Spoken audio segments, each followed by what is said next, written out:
Pandesara police મથકનો staff પેટ્રોલિંગમાં હતો ત્યારે બાતમીના આધારે પાંડેસરા વિસ્તારમાં રહેતી 3 બાળકીઓ સાથે શારીરિક અડપલા કરનારા નરોત્તમ વિજય ભગવાન ઇંગડેને ઝડપી પાડ્યો હતો અને પોલીસે આરોપીની ધરપકડ કરી તેને વિરુદ્ધ કાયદેસરની કાર્યવાહી ધરી છે.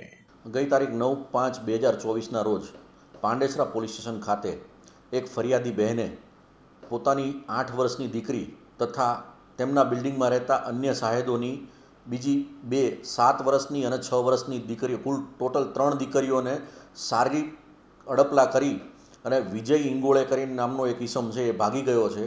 એવી ફરિયાદ આપતા ગુનો બાળ અત્યાચારનો હોય અને